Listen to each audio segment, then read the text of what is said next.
Quick question. Do you think Islam rejects Jesus? If your answer is yes, you're not alone.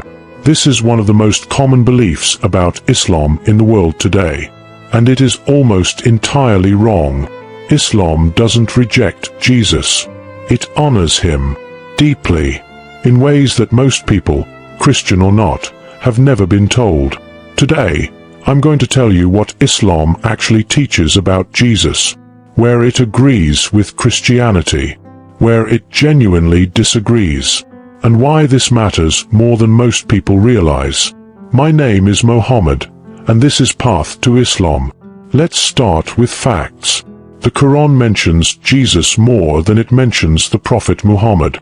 The Quran gives Jesus the title, the Messiah, the same title, Al-Masih. It gives him a second unique title, a word from God, Kalimatullah. This title is given to Jesus and Jesus alone among all the prophets in Islam. It affirms the virgin birth, no human father, a direct miracle from God. It describes his miracles, healing the blind, curing lepers, raising the dead, all by God's permission. It records that he spoke as a newborn infant from the cradle, defending his mother's honor at the moment of his birth. It teaches that he ascended to God and will return before the end of time.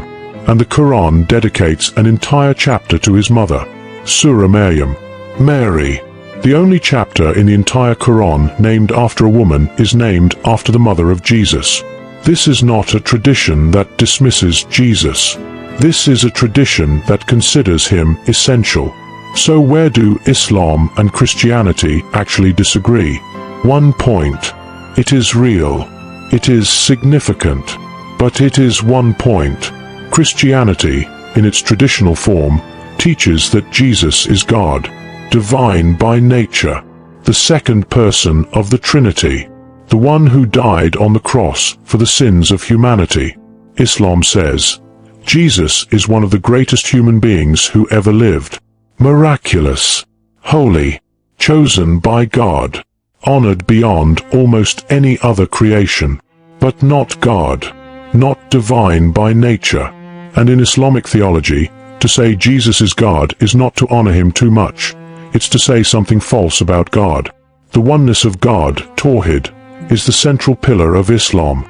God has no partners, no parts, no equals, not even Jesus. This is where the theological line is drawn. And it's real. I'm not pretending it isn't. But notice what it is. A disagreement about the nature of someone both traditions deeply love. That's a very different thing from one tradition ignoring him entirely. Here's something I genuinely think about. The Islamic view of Jesus, how much the Quran honors him, how central he is to Islamic faith, is one of the most powerful tools for genuine interfaith connection that Islam has. And Muslims almost never use it. Why? Partly because the conversation feels loaded. You bring up Jesus, and suddenly you're having a debate about the Trinity. But there's a way to have this conversation that doesn't feel like a debate. It feels like shared love for a shared figure, with honest acknowledgement of where the paths diverge.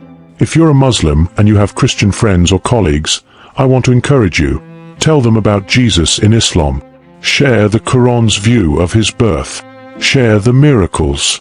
Share Surah Maryam. Watch what happens. 9 times out of 10, the response is not conflict.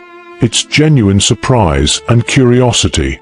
That's the beginning of real dialogue.